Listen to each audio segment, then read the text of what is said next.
Wrong screen. There we go. Holy guacamole. I was like, oops.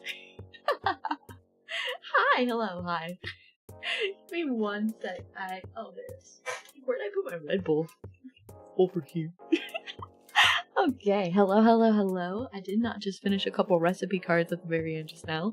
I'm like sitting here trying to find it in my notes and write them out properly, and then I'm just like, oh, fuck it, you gotta just finish it. Anyway, hi. Hello. Hi, hello. This is Sena Bonbon, your favorite cinnamon roll bear DIY extraordinaire. Your favorite orange woman. What if I just said that every time? Instead, my greenie just became, hello. My name is Sena Bonbon, your favorite orange woman. Even though my hair is brown. It's fucking brown. Alright, hi, hello. Are you ready for some food autism? Yeah. Yeah.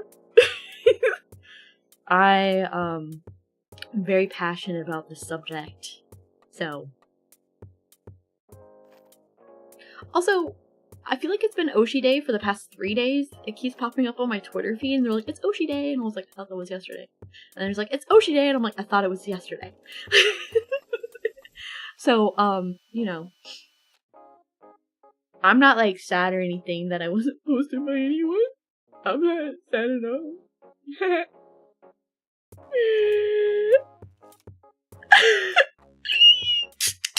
Anyway. Quisp. Tastes like cancer. Alright.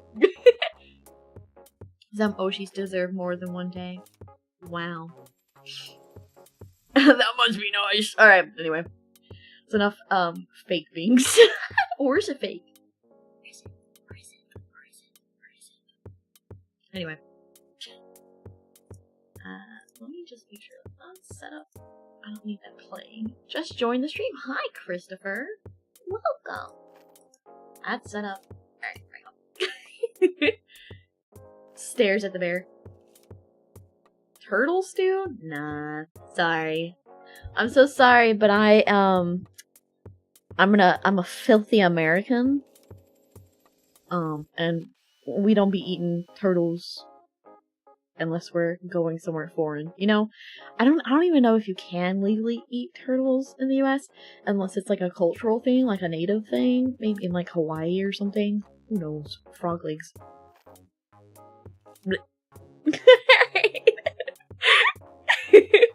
Okay, so tonight is part of a cooking series that I want to do for the rest of this winter, which is classic comforts. Some of it will be released content of me making the dishes and walking you through step by step. And then some of it will be this type of Zatsu style presentation stream where we can go over multiple recipes and multiple things all at once. Okay? Bear stew? No! I'm greasy because I have the curves. Bears are so curvy, you know, they got their winter meat, their winter fat. Okay? I want it to taste good. I got too much curve. Too much curve. I'm late. Rachel! Hi, Rachel! I figured you'd say that. You want to showcase the good old 2019 special bat suit? No. No.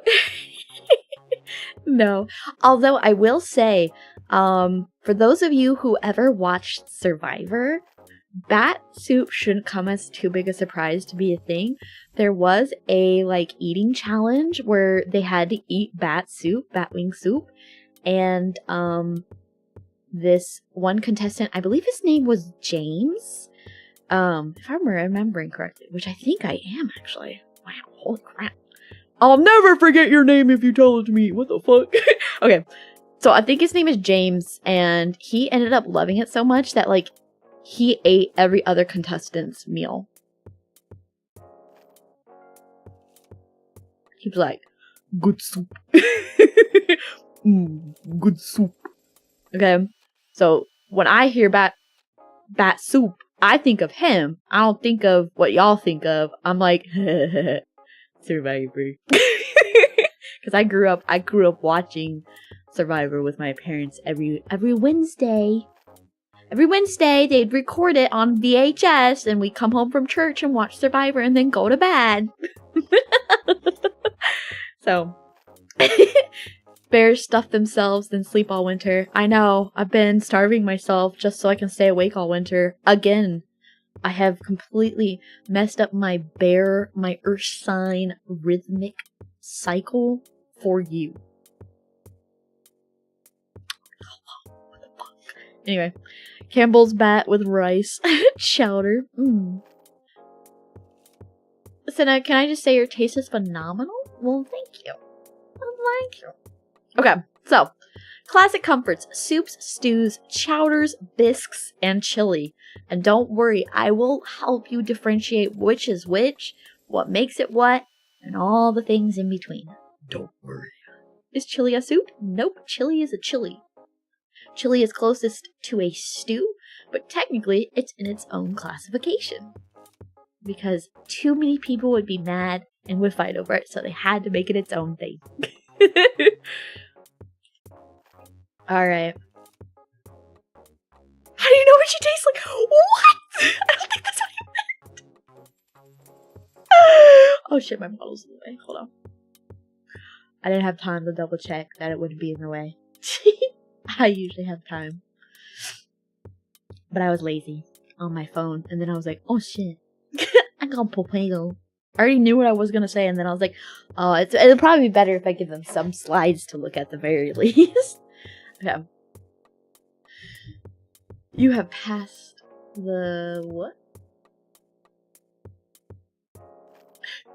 Is the ocean a soup? No. Okay, here we go. What? So the contents today are going to be all this. What? What makes it a soup, stew, chowder, or chili? Setup, how to properly build a flavorful dish, and what is needed, in my opinion. How? Here are some ways to make those most classic dishes. And unique, here are my own recipes for more unique dishes. That is what we're covering. I really like soup. I do too. That's why I would say it's a classic comfort. As soon as the cold season hits, it's like all of these things come into play. And I know a lot of you are like, oh, I could have chili even in the summer. And I half agree. On a really, really hot day, I'd rather just have cowboy caviar dipped with chips. Or like anything a little, you know, like a little spicy, you know? So... my soups always turn into stews. Well, we'll go over why that happens. Alright, so what makes them what? If you see pictured here, on this top one here, this is a soup. This is the dish most commonly known as chicken noodle soup. Now, what makes a soup versus over here, a stew? And by the way, gumbo is technically a stew, as you can see the pieces of okra and andouille sausage, right? So what makes a stew, and what makes a soup? Well, soup's main ingredient is liquid. That is correct. The heaviest ingredient, the largest amount of said ingredient is liquid. That is what makes it soup. Now, stew is classified by, generally speaking, larger chunks of whatever's in it and a lot less liquid content. Alright? Think of a chunky gravy. Stew is more like gravy in that regard, as it is thick. Okay? Then we have chowders. Now, chowders are on the thick and creamy side because you usually either add enough flour and oil and cream to thicken it, or for most chowders, to make it nice and thick the way you like chowder to be, you will blend about half of the soup before adding in extra toppings. Then bisque is essentially a chowder fully blended, and then what is the main ingredient added in as garnish or to be mixed throughout. Think lobster bisque is completely blended, and then they add in chunks of lobster. Same with mushroom and any other type of bisque. What would jambalaya be considered a stew? Jambalaya is just considered a rice dish, and it's completely different. Cereal milk isn't looking, ergo not a soup. Try again. Yeah, cereal milk, you don't really cook it. And I know, like, the main argument people make is that, well, it's cold. Well, gazpacho exists, right? But every single soup, even gazpacho, is cooked in some form or fashion. A lot of time, gazpacho is cooked and then cooled. You don't see too many raw ingredients going into gazpacho. And then, for the most part, cereal is just its own classification. Just like they made an excuse to classify chili as its own thing as well. Oatmeal is a stew. Oatmeal is an oat. It's just an oat, cooked in a specific way. Cereal is baked at the factory. It's not the same. I'm sorry. They technically have their own classifications in the actual food world. Cold cucumber soup is a loose, lousy soup, but would be a good salad dressing. Yeah. I would say a lot of cold soups would probably be better as dips. And honestly, I'm gonna say something a little controversial. I know chilaquiles is meant to be like salsa, hot salsa over chips, but honestly, it's kind of just like a soup or a bisque poured over chips. I'm sorry. I love chilaquiles, so like, don't take it too offensively, but that's my opinion on that one. I agree. Yeah, I don't know. I feel like it kind of counts.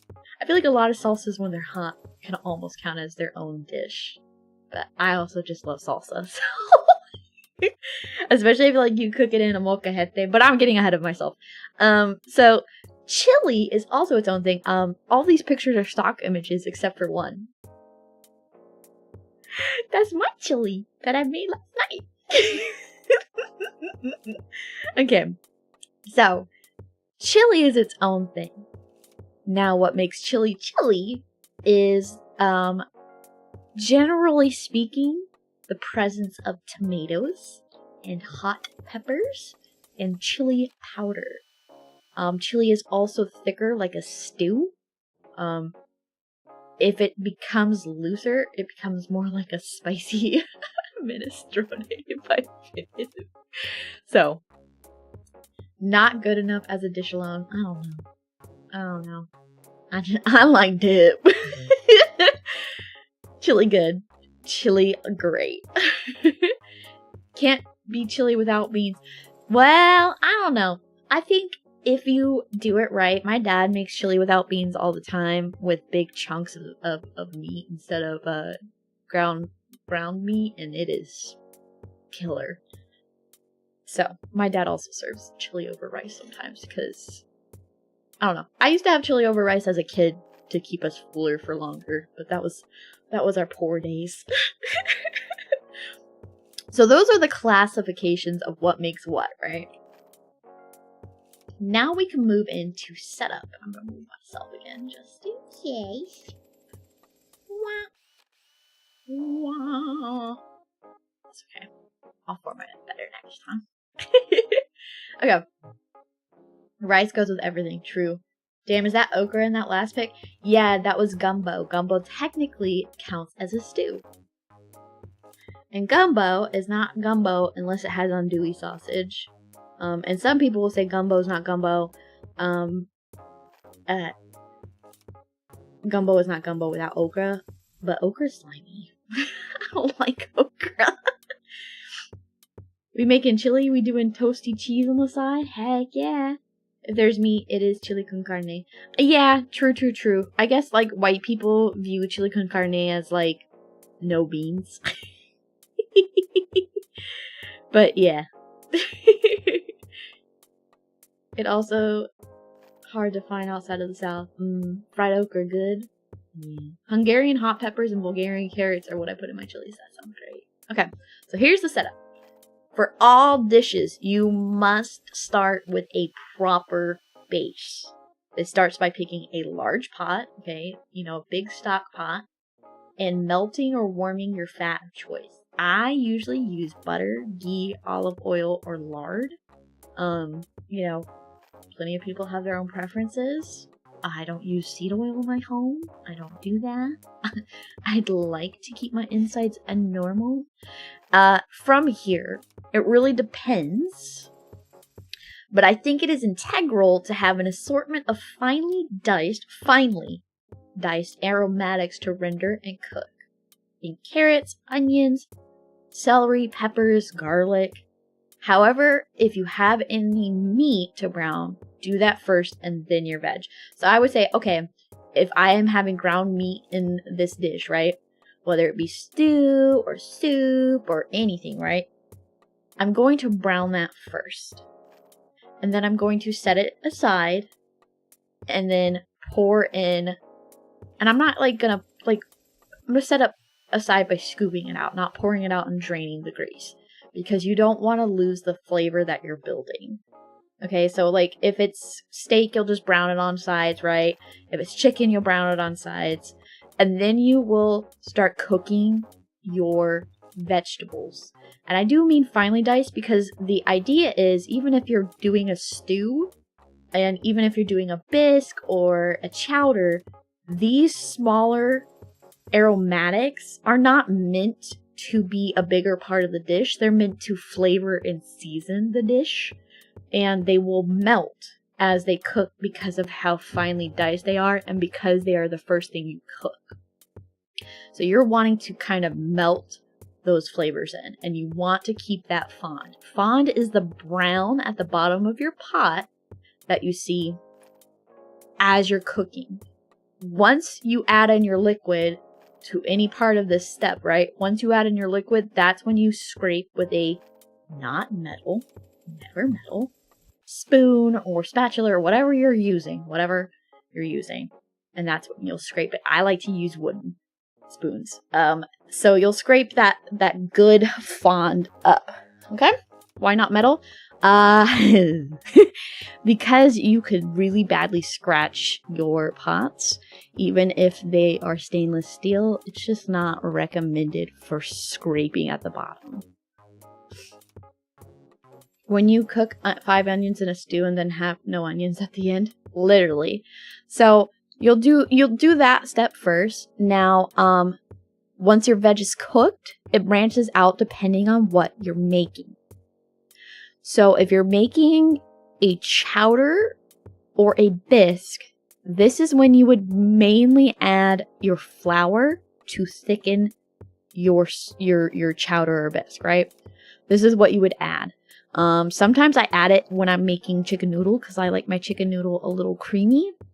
And I find that doing that flour trick almost makes a bit of a gravy for it, while still allowing it to be loose enough to be a soup, right?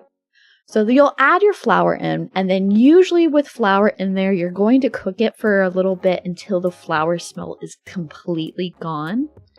And that is when you will add any sort of stock or bouillon that you use. I usually use Better Than Bouillon paste or a bouillon powder.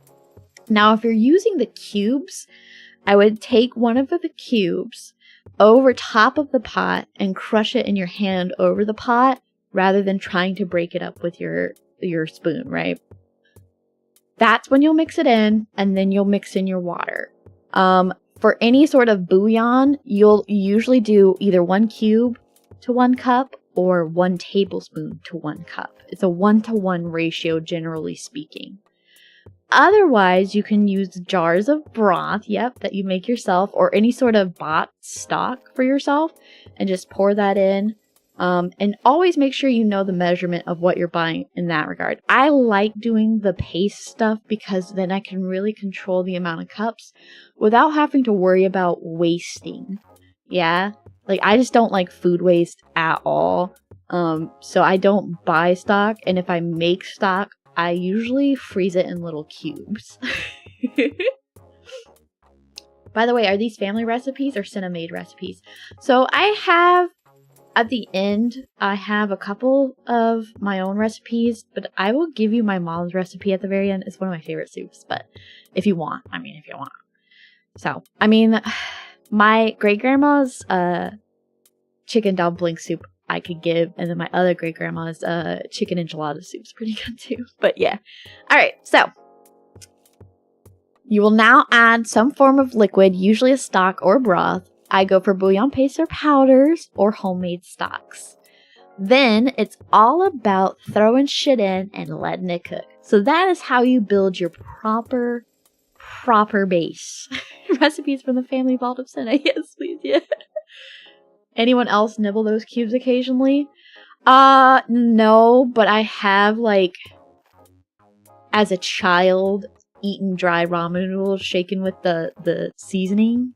If that's, a close second to that. I don't know. It was a snack my dad always made for us in little Ziploc bags. I don't know. I feel like when you're raised by poor trailer park people, you get the cutest and funnest poor people snacks, okay? And he would call them a poor people snack. I don't know if I would. You know, it's like the poor people garlic bread where it's just a slice of toast with butter and parmesan. Or cinnamon bread. Or any of the breads that we did growing up. Things were very tight. In retrospect, as a kid, I was like, hell yeah. They're super great. Applesauce sandwich, yeah. But anyway, these are some of the classics and how most of them are generally made, okay? So if you're a novice cook, or you don't cook that often, or you really like certain stews or soups or whatever, right? But you've never like tried making it yourself, these are some of the classics, and I would say they're all on a very easy to intermediate level. So chili, I would say, is probably one of the easier ones, but chicken noodle being the absolute easiest. And sometimes with the shortest cook time, depending on what ingredients you use. So, chili with or without beans, I personally would use a lard base, just because it is meatier and you want to kind of have that meat carry throughout the entire dish. And lard does that, or tallow does that. Very, very good. So, I would use lard because tallow is a little harder to come by, and I don't like making tallow because it takes forever. Now, lard, onions, celery, garlic, and peppers. I do all of my spicy peppers in my base. I don't usually have big chunks of peppers in my base, in the rest of my chili. It's always in the base to have that heat completely throughout. So I usually do jalapenos, poblanos, and serranos. I like those. And then sometimes I'll do like anchos. But it just depends. And I know that technically speaking, chipotles are you know, dried jalapenos, and anchos are like dried poblanos, right? So there's that. That's in mind. For the broth, I do not do a broth. Personally, I don't think you should do a broth for chili. Chili is meant to be like a good woman. Thick. New Mexican chilies are all so fun to add. If you use beans, use canned ones and don't pour out the liquid. Yeah, I agree. So, tomato sauce or crushed tomatoes. No liquid. But it'll burn. You cook it low and slow. It won't burn. Promise. Then for the add-ons, if you're doing beans, then just ground meat. I personally don't like big chunks of beef with the beans. It's just too many textures at once. I think ground beef or ground venison or ground whatever you like pairs better with it. Unless you're making the chili chicken chili. Then it's like fine to have shredded chicken, because I don't like ground chicken. It's kind of gross. So anyway, otherwise, if you're not having beans in it, then I would use chuck steak or short ribs. I also add bigger chunks of bell peppers to mine because I just like biting into those peppery flavors, but that's just me. Now for seasonings, salt and pepper, paprika, chili powder, cumin, coriander, onion, I use granulated. So granulated onion and garlic. Those are like some of the most common things you'll see. I mean, not so much coriander, but I like using it. It's just the seed version of cilantro. I just like it. This is where I add in my own touch. Sometimes I add just a tiny bit of brown sugar to add that sweetness or bring out the sweetness of the tomato. Not a whole lot, right? Chuck steak, like beef chuck. Like chunks. I know it's not like technically a cut, but anyway. Oh, did I spell steak wrong? No, I did spell steak wrong. Hello? Okay. I like adding hot sauce to mine. Bitter means they use jalapenos most likely. Don't just use jalapenos. I don't use jalapenos in chilies at all. Really? I've never had it be bitter. Ever. Poblanos are a little more bitter to me. Really? What are you doing? No, I like to bring out the taste of the tomato with a little bit of brown sugar. Now, I like adding hot sauce to mine. And I also like adding a little bit of liquid smoke. I like it when chili tastes smoky. But I'm never gonna cook chili in a smoker because that just seems a little too extra.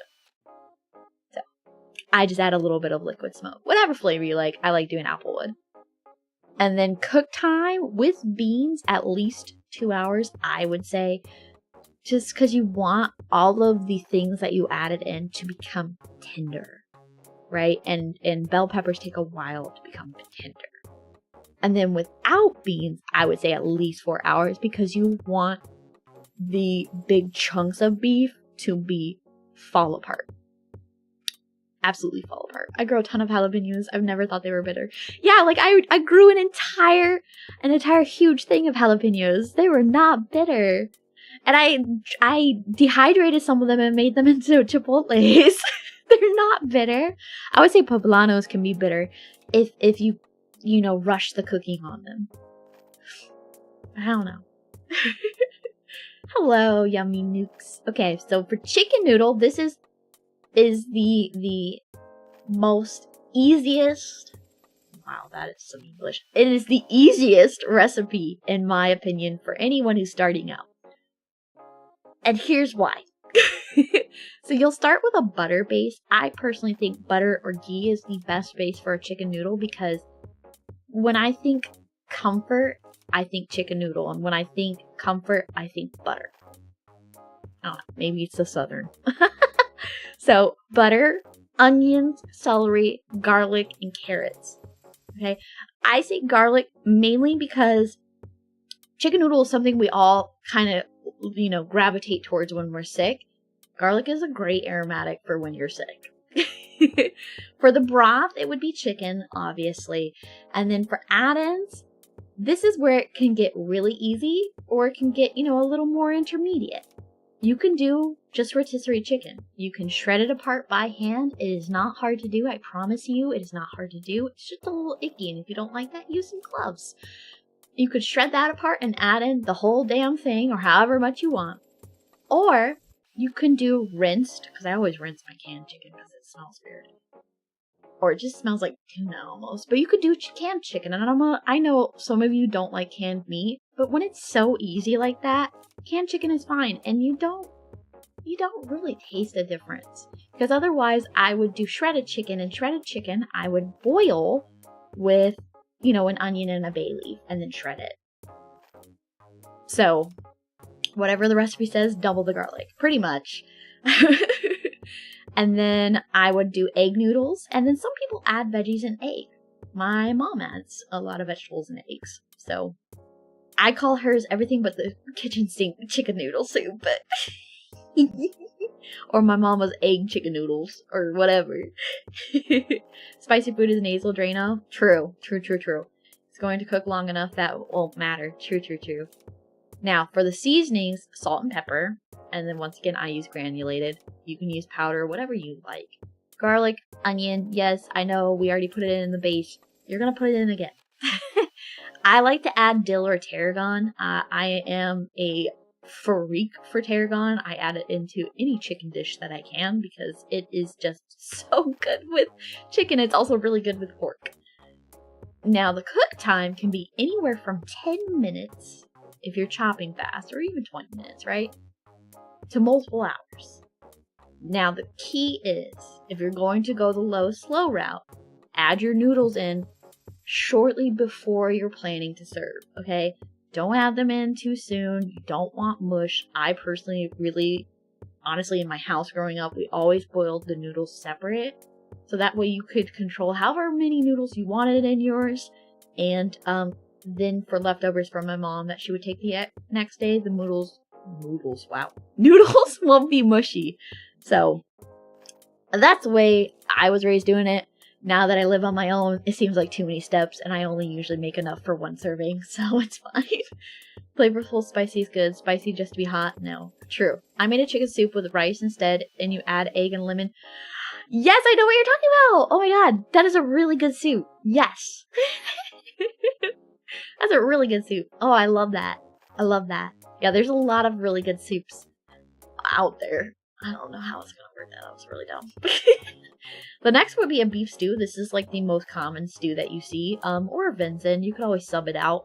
I would start with a lard base as well, just because that beef flavor is so strong. Onions, celery, and carrots. And if you do a broth, it'll be a very slight amount of beef broth, if any.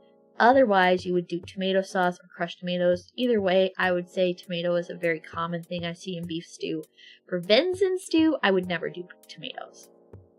For venison stew, I would do the flour trick and then add a little bit of beef broth so it stays thick. Because I don't like tomatoes and venison, for stew at least. And then you can do a chuck steak, short ribs, or loins. Okay, these all shred great.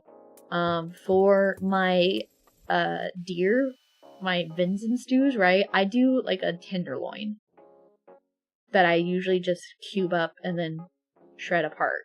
And then veggies and big chunks, whatever veggies you want. I usually do carrots and potatoes, and that's usually about it, but sometimes I'll do like mushrooms and whatnot. It just kind of depends what you have in your fridge and what you're wanting to add in, you know, your own razzle dazzle. And then I would honestly keep the seasonings very simple for a beef stew, just like it is for a chicken noodle: salt and pepper, garlic and onion. Very simple. Cook time, hours. You want to cook a stew for at least 4 hours. They're great to throw in a crock pot and put on low for like your entire shift at work and then come back to it. If you have a fancier crock pot, you can always set it for a set time and then switch it to warm, so then it's, you know, no chance of being overdone. But yeah, I would say a stew is also very beginner friendly because you can just cook it in a crock pot if you want. I would say to build up any sort of fond and flavor, you would just do your best to scrape it all out of a small saute pan instead of a big pot into your crock pot if you were using a crock pot. Now for corn chowder, I have a very good pot that will boil up low on gas range after an hour. That's awesome. That's awesome. I live in a rental, so I don't got that. It's going to cook long enough that it won't matter. True, so hard to cook for one. By the time you add all the ingredients, you have way too much. Yeah, so what I do is about once or twice a month, I'll go and buy a rotisserie chicken, completely break it down, and then Ziploc bag most of it into the freezer. And, like, I'll just do it by weight. Not within a scale. Like, I just kind of grab it and see what it feels like. And if it's heavy enough, I just zip it up and put it in the freezer. But, yeah, for meal prepping, what you really should be doing is just, like, making things in batches, separating it out, keeping things bland where you can so you can just use them as add-ins, and then freezing it. It is the best way to cook for one single person. It is the best way to cook for one single person, quite literally. For noodles, I usually do like a cup of noodles for myself. And if it's long noodles, I just like do the trick where you put your fingers, like your first finger and your thumb, your pointer and your thumb in a circle, and whatever fits in that is like one portion. Well, technically it's like 2 servings, but like I eat 2 servings usually because I like food. And I work out enough to like food. So but gotta make sure someone can keep an eye on it if you plan to use a crock pot. Yeah. Otherwise, yeah. I mean, it all depends. If you have a fancier crock pot, it's a little less cautionary. I would say also if you're using a crock pot, you know, it's okay to use those liners. Helps with the mess. Oh, also, if you're like, Sena, I got home at 8 o'clock and I'm so hungry and I just don't have the time for these flavors to develop. Pressure cooker. There you go. What would take 6 hours takes 30 minutes, I'm telling you. They're scary as hell, but once you get it down, it's great. Now, for corn chowder. Oh, my mom loves those crockpot liners. Yeah, thus the crockpot. Yes. I have an all-clad slow cooker. I love it. Yeah, I have the, like, my Ninja air fryer has the slow cook option, and I really want to try it, though. But cookers are a godsend. They are. So, for corn chowder, I would start with a butter base as well. onions, celery, carrots, and flour. Okay, I like my corn chowder to be thick. Okay, now you can make a chicken corn chowder or just a regular corn chowder. Either way, it'll be chicken or veggie broth, whichever your preference is, and heavy cream. For your add-ins, you'll do corn, potatoes, bacon. This will be at the end. Chicken, that will also be at the end. And honestly, a good portion of the corn should be at the end. So, you'll do just about, just mainly like potatoes in your base, right? And then maybe a little bit of corn, or even like the juice the corn came in from the can, or like a can of cream corn, even like whatever to imbue a heavy corn flavor. And you'll cook that for a good while until the potatoes are soft. Then you'll blend it. Then you'll add in your corn, your bacon, and you'll stir in some heavy cream. That is the best way to cook it. I just know. I've made it enough times. For seasoning, salt and pepper, garlic and onion, and whatever else you like. Sometimes I like to make it like a little like elote where I add chili and sour cream and cotija cheese and all the things. So it kind of just depends. For cook time, by the way, I add so much fucking black pepper to all of these things. If it's soup, it's gotta have black pepper. I don't care. Whatever the dish, whether soup, stew, beef, chicken, just veggie, tons and tons of black pepper. Yeah, that sounds like a good twist. It is a good twist. I like it. Cream corn for the win. For real. I go through so much black pepper. I do too. I feel like I go through it faster than salt, actually. Now, corn chowder can be done in 30 minutes. Honestly, less. It usually takes me about 25 minutes. And that's just because I'm waiting for the potatoes to cook. Because I really like my potatoes to be very tender before I blend it. Just because it helps get it creamier instead of as gritty. If it's gritty, it's because you blended it too soon. Now for lobster bisque, this is the most common bisque that I see. I would say butter as well. Onions, bell peppers, and flour. Usually red bell peppers I see the most common. Sometimes roasted red bell peppers. Holy crap, that's a mouth twister. I love to cook with black pepper. I use a ton of it when cooking, but I like to add it after the fact. I do both. Now, for broth, you can use shrimp or lobster. If you have lobster tails, you can make a broth out of it, or you can use shrimp broth. Or you can use a dashi broth, or anything that imbues that sea flavor, right? But preferred like a shrimp or a lobster, right? And heavy cream. For add-ins, it's going to be just the lobster after the bisque is fully blended. Yeah, just the lobster. For seasonings, I would say the most ones I see are salt and pepper, onion and garlic, and then just like a little bit of paprika for color, just to make it just a little more orangey red. And then for cook time, it's also kind of short. It's just like a 30-minute because it's not a lot of ingredients, right? Now that brings me to the final segment, my recipes. Now this is my recipe for a mushroom bisque. I love mushroom bisque. I find that this gives me about 2 to 3 servings. It just kind of depends on how hungry I am. Sometimes I skip lunch, which is not great, but it just means I have a bigger dinner. So for ingredients, it's half a cup of bella mushrooms, like portobello, baby bellas, white buttons, brown buttons. Anything you see that's a button in the store is a portobello mushroom at various stages of its life cycle. So whatever you like. If you want just the one giant portobello, that's fine too. So half a cup of bella mushrooms, half a cup of shiitake mushrooms, 2 tablespoons of dried cremini mushrooms. It could be any dried mushroom you like, whatever's cheapest. I use cremini. I don't know if there's a huge difference in flavor. Now, then I'll do 1 onion for the base, right? 2 cups of water. Okay, and that's to make the broth. The broth is made by pouring hot water or boiling water over your cremini mushrooms, okay? Then 2 cups of heavy cream and umami seasoning. Umami seasoning is a blend that I get from Trader Joe's. I don't know if they have them elsewhere. I haven't looked, but it's literally just mushroom powderized. So this whole dish is just mushroom, and like onion. Then salt and pepper. And then I like to add some granulated garlic in, but sometimes I don't. Honestly, sometimes I just want to taste the mushroom. And then sometimes I'll do MSG as well, just to really push it.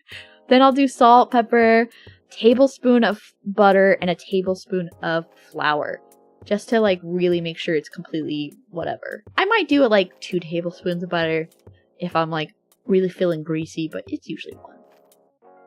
Isn't umami MSG? Yeah, but umami is a flavor profile. It is a recognized flavor profile, actually. You have savory, sweet, bitter, sour, spicy, and umami. Umami is literally a version of savory, but it is strictly meat. So umami adds a warmth and a meatiness to dishes. So, yeah.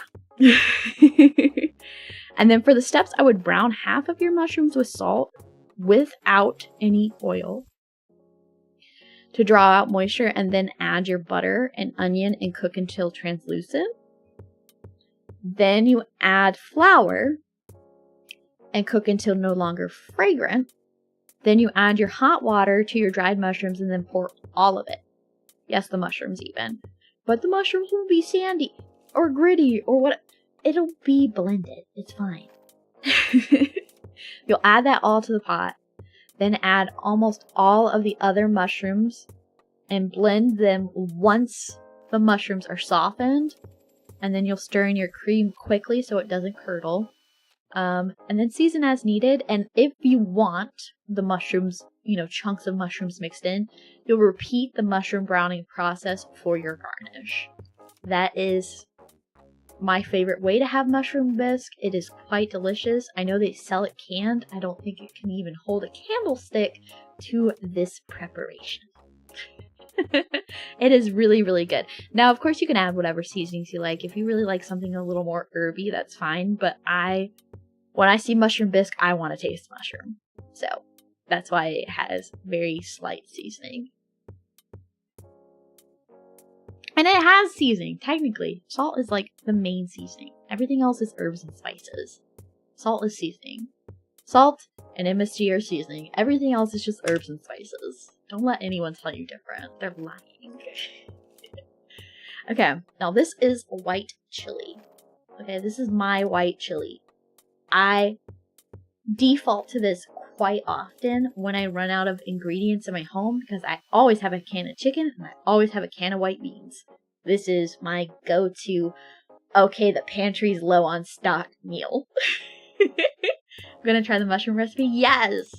Return to the mushroom. Yes! Chanterelles are superior. Chanterelles are great. They're a little harder to find in my local groceries. I cannot find in any of my groceries anything beyond Bella's right now. There is literally one store that carries shiitakes and oysters. I have never, ever, ever had good luck with oyster mushrooms. They have always smelt very foul and always been almost mush by the time I get home from the grocery store, even though they looked fine in the grocery store. So I don't even bother trying. One day I might have a good oyster mushroom. I don't know when. Everything needs a little salt. Yep, MSG stands for makes shit good. True. This looks good. Yeah.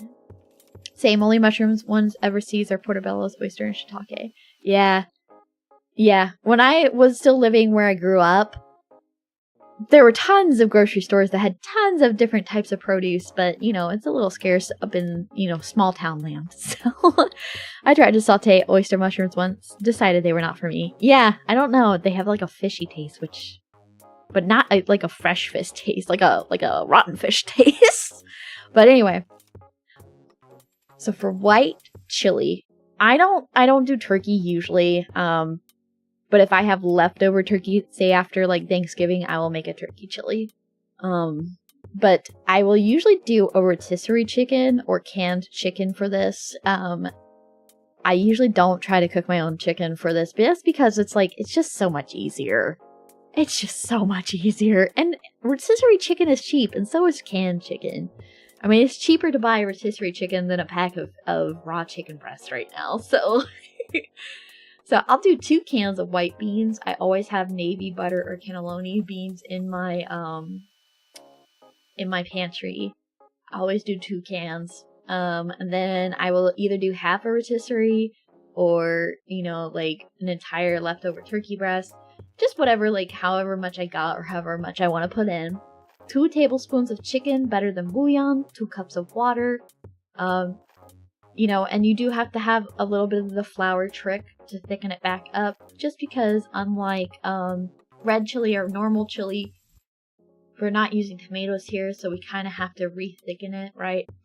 So I use lard in this usually, just because the buttery taste just doesn't, I don't know, I think it washes it out a little too much. So I'll do lard, tablespoon of flour, 2 jalapenos, 2 poblanos, 1 bell pepper, and 1 onion.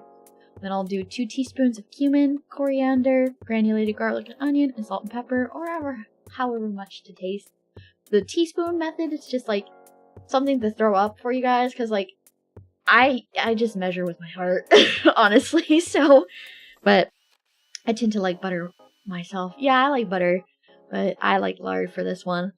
And then the steps are to create your base with lard, onion, peppers, and flour. And then I actually like to keep a little bit of chunks of jalapeno and bell pepper for this instead of just bell pepper. And then I just add it all in and just let it cook. Like, this is so easy. This usually takes me, especially if it's just canned chicken, this usually takes me like 15 minutes tops. And like, sometimes I'll even cook it ahead, right? Where like, I've already melted down some of the bigger chunked vegetables just so it'll cook faster. So yeah, this is a really quick and easy dish for me. And then my last, oh wait, hold on. I think that's my last recipe. What? Oh, I skipped over this one. Oh my gosh, I'm so sorry. Okay, my middle recipe is a veggie minestrone. And it's like, oh, Sena, just vegetables? It's like, okay, for a lot of these things, when it's just vegetable, first of all, I usually fill it up so much that you don't even miss it. Or I just grill a piece of something on the side. Like, come on. I forgot to add the beans on this, but I add beans to this, and it's white beans. So for the ingredients, it's half a cup of each veggie. Green beans, I usually like cut these diagonally so they're like almost shaved, right? Then peas, baby corn. I use baby corn in this instead of regular corn. It's just like a fun thing. Honestly, it's not even like for any real reason other than chopping up baby corn into quarters and then biting into a whole piece of baby corn. It's just fun to do.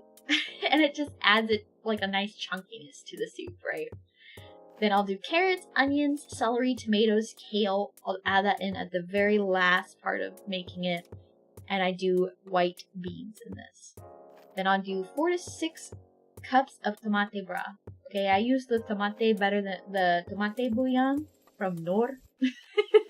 And it's 1 tablespoon to 1 cup, okay? Salt and pepper, granulated garlic and onion. That's it. For the steps, you set a base of olive oil, onion, carrot, and celery. Then you add your tablespoons and water. And then you just add all your chunky vegetables and you just let her cook. Now, sometimes, at least with the green beans part, because in the potatoes, I do like maybe add them in before I add in the water. Just because like, when you're missing that meat element, it's nice to have a crisp edge to some of the vegetables. So like to me, green beans cook very long. And carrots, I keep saying carrots. Potatoes also take quite long to cook, so browning them kind of adds back in that meat quality, right? But did anyone else eat baby corn like corn on the cob as a kid? No, I just like down them. But yeah. What did you say? got any pasta recipes coming up or in the past of this stream. So I have a couple of those up, but I am doing comfort dishes for this like entire winter season, and pasta will definitely go on there. I have a couple things that I've perfected since my last couple ones. I do have like a cookbook that I was making. I don't know if I'll continue to make it, but I would really like to, or just like a little blog that I can attach to my card, and then you guys can kind of like look at it and just pick from a recipe. But we'll see. I feel like if I ever had a website, it would just be for art and food. So sorry I'm late, but these all look really, really good. No, you're great. Shades of Olive Garden minestrone. Yeah, maybe, I don't know. This is what I put in it. I like to do the tomato broth instead of the veggie broth because I think it adds a good amount of saltiness, and usually the tomate bouillon is like what? Tomate del pollo? Or I'm trying to think. I have to go downstairs to look, but it's like a chicken tomato paste, so it's like both. I thought this in a cookbook. Cooking is technically an art form. Yeah. Did anyone else eat? Oh my god, I'm rereading things. Oh, okay. I'm like losing my spot in this. My eyes are really buggy today. I'm having a lot of like migraine issues with my vision as well, blurring from how bad the migraines have been, but anyway. Hey, what's up? So this is the last recipe I have like listed out for you. And then that is all. My favorite dishes are chicken tom kar, which is technically a soup. It is like a coconut curry. It's Thai. It's really, really good. It is very unique. First time I had it, it took me a couple bites to get more adjusted and accustomed to it, but once I did, it was like, holy crap, this is amazing. And then mushroom biscuits, one of my favorite, obviously. Chicken corn chowder with the elote style corn. that's my favorite version of chicken corn chowder. I love chili. Okay, white chili, red chili, chili with beans, chili without beans. I don't care. I love chili. And then there's venison stew. That is one of my favorite stews of all time. And then my mama's egg chicken noodle soup, or everything but the kitchen sink chicken noodle soup. The way my mom makes hers is very similar to your regular chicken noodle. Okay, we'll go back to that slide. So instead of, she'll do the rotisserie chicken, but she'll add in corn, primarily corn. She'll also add in half a cup of heavy cream, and she will also add in chunked up or chopped up soft boiled eggs, so it gets a little yolky. And instead of dill or tarragon, she does, what does she do? Oh, she does savory, which is a seasoning or a blend. It's like an herb savory. She does that, and that's hers, and it is really amazing. Elote corn as in Mexican street corn. Yeah, so like my favorite style of chicken corn chowder is like grilling my corn on the grill and then doing like all the traditional seasonings and then like cutting it off of the cob and putting it into a corn chowder. And then adding more of those elote seasonings into it. So, instead of mayo though, I use sour cream because I just prefer it like a crema instead. But that's just my own preference at that point. But yeah. Yeah. I appropriated it to make it taste good for me. But yeah, my venison stew is really simple. It's always just chunked up stew. And then no tomato, the butter and or lard and flour. And then beef broth. I wish I had venison broth, but I also don't want to waste venison. And I usually take it to a butcher, so I don't usually get bones back. But it'd be interesting to make some venison broth this year, because I'll be butchering it myself this year. So, but yeah. that is all of my preferences. That's how I would make these things. Do you have any questions? Any questions? I'm gonna move this screen over so I can look at chat better and not have as bad an eye strain. I'm gonna move myself over too. I'm gonna be right here. Yeah. This was really nice. Yeah, thank you guys for coming. I love doing these streams. These are some of my favorite streams of all time. It's just cooking related stuff. My favorite thing to do is to go to a restaurant and then just like DIY trying to recreate what I've eaten. And I usually get it in the first try, I've noticed. Not when I first started out doing that thing, but I feel like I've developed a palate strong enough to taste like, oh, is this, do I detect a hint of nutmeg? Like, that's me now. I can just make it.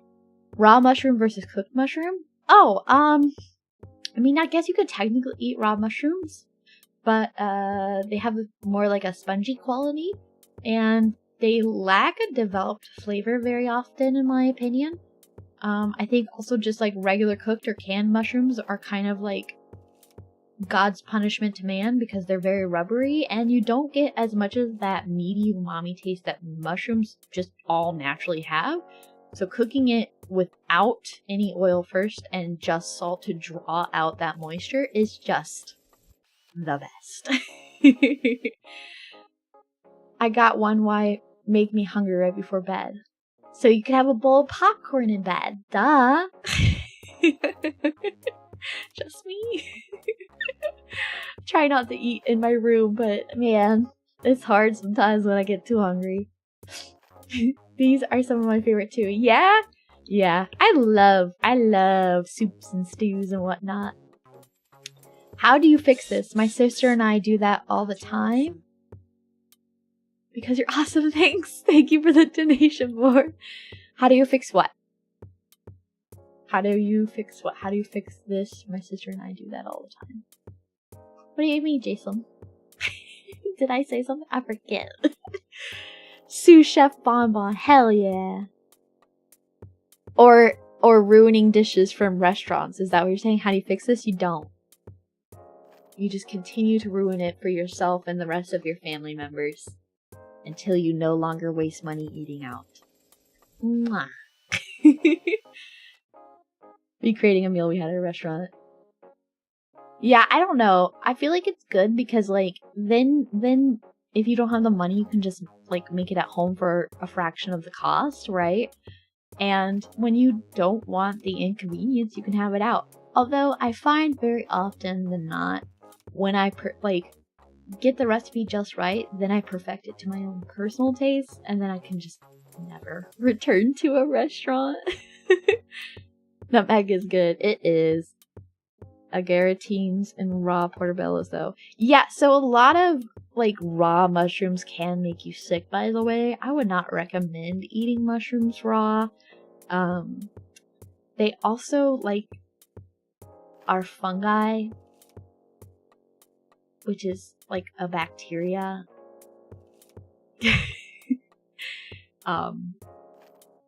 You know, just a thought.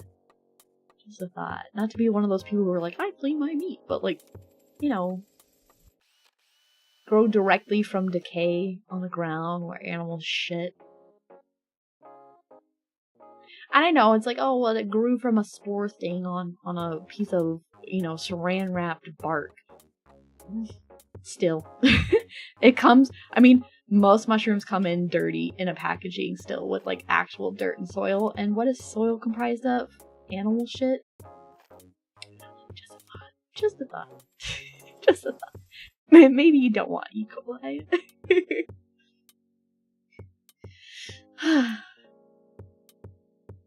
Kind of minty. Oh my gosh. I tried remaking Olive Garden sausage soup. Was okay. Yeah, I'm really good at remaking Olive Garden dupes. I just had to sit down and take the time to do their braised beef tortellini one day because I miss it. I really miss it. I wish they would bring it back so I could taste it again now that I have these skills and remake it. But I'll probably just try a bunch of dupe recipes and then edit it to how I want it. So, the bacteria can't hurt me. I'm immortal. In the arms of an angel, Smith is dead the next day. There you go.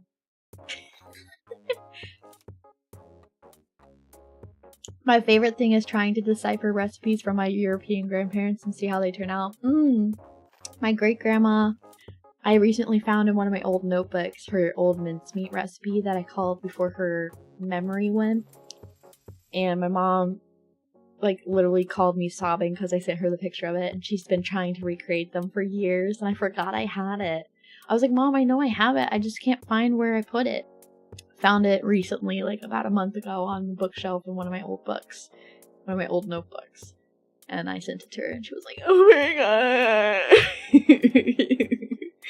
So, if you like paprika and bell peppers, you should try cooking Hungarian paprika chicken. It's delicious. A lot of the Hungarian dishes I've seen sound very good. Growing up, for some birthdays, like, it's like a family tradition for me that, like, all of my siblings and myself included, and my parents even, on your birthday, or at least like on the most convenient day for their work schedules and church, you get to choose a place to eat out or a meal to have on your birthday. And I got into this kick where I would go to like famously reviewed places, and we tried this one Hungarian place, and I ordered the wrong thing, but everyone else's dishes that I tried were just like, what the fuck? It's just so good. What the fuck? So, I don't know. I like a lot of, I don't know. I like a lot of different types of food. I have a lot more that I'd like to try, but I do live in a very small town type of area where it's either a diner,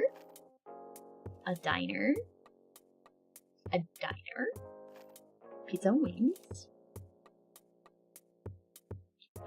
New York Italian, there's a difference, chains, or the most bastardized, disgusting form of Tex-Mex I have ever had the disgrace of eating. Just one place.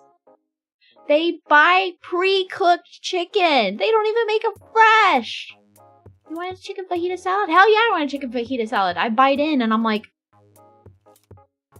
I've worked in the food industry long enough to know that this was pre-cooked. The grill marks are painted on. What the fuck? So. Goulash is kind of like gumbo, but with red meat instead of seafood, at least from what I've experienced.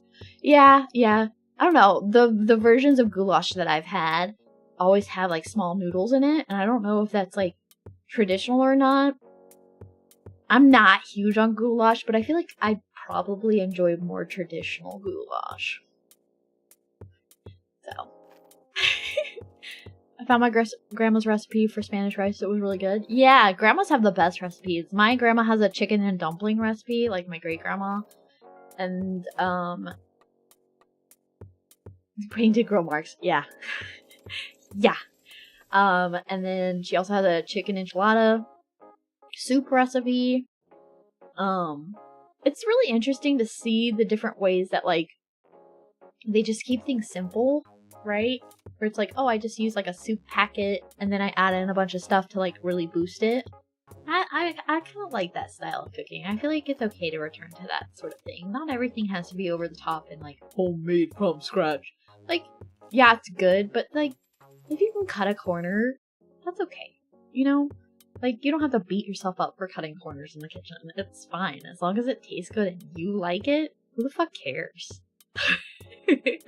That's my humble hot take for this November no nuance take. Who the fuck cares if you use something pre-made in your soup making process? I'll try anything once except century eggs. I just can't. There's a couple things I won't try. I will never try blowfish. Not worth the risk. I probably will never try like Japanese, like actual in Japan Japanese sushi.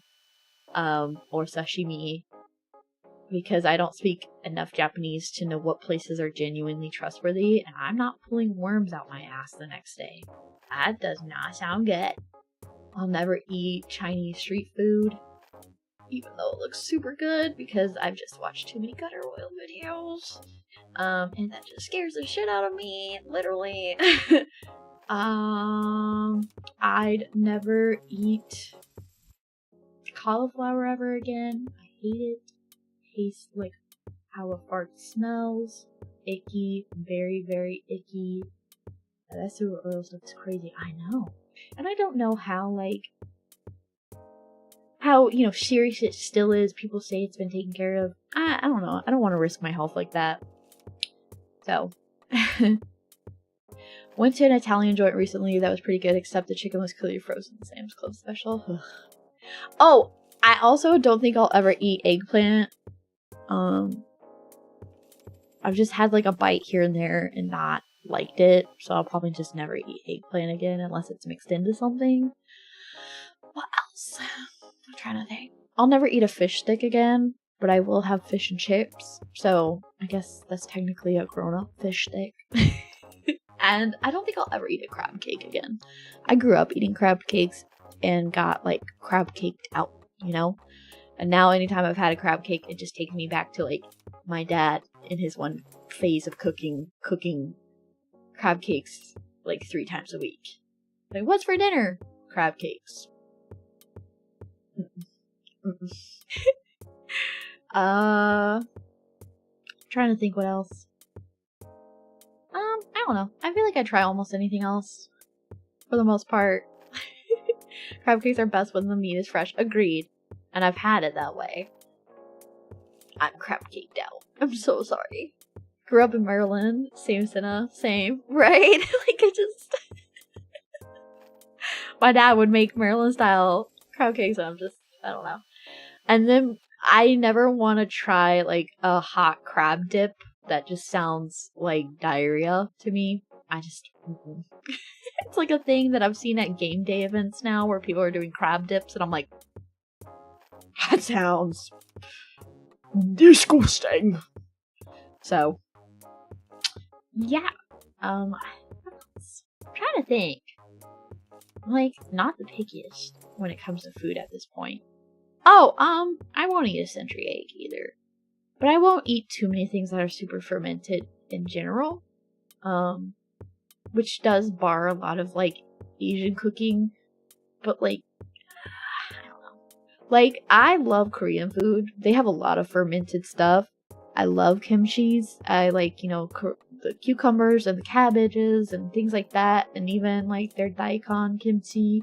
But, like, I don't know. I've gone to a couple KBBQ places, and at every single one, they have, like, a fermented tofu soup. I just can't. I really just do not like the flavor. And I feel terrible because it's clearly a well-developed and, like, very, like, lovingly made soup. I don't like the taste. I just don't. It's too fermented for me. It's too funky. I don't think I'd ever try natto either. I feel like I'd be wasting my money. And also food. And I feel like my reaction would be almost offensive to people who do like it, and Japanese people in general, because I'd probably be like, because it's just not for me. Just odd to Western taste. Yeah, it is very traditional. It's just, you know, I didn't grow up with a lot of fermented flavors, and so it is a very hard flavor to adjust to. And I have tried multiple times to really get into it. Same with the steamed egg that they offer at Korean barbecue places. I don't think I'll ever like it. Which is sad because I love tamago rolls, but like from, you know, Japanese cuisine. But I don't know what they do different. But there's a back note to the flavor that hits you at the very end that just is very unpleasant for me. But it's fine. I love kimchi. I feel like the best way I can describe tofu soup is that it tastes like hot kombucha. And I don't really like kombucha, so it's just me. That's my own personal flavors, my own personal, like, opinions on taste. Doesn't mean it's not good. I'm sure it is actually really good for a lot of people. Clearly, people order it all the time. So. I also don't really like plain fried rice. It has to have something mixed in, like pineapple or kimchi or spam or meat.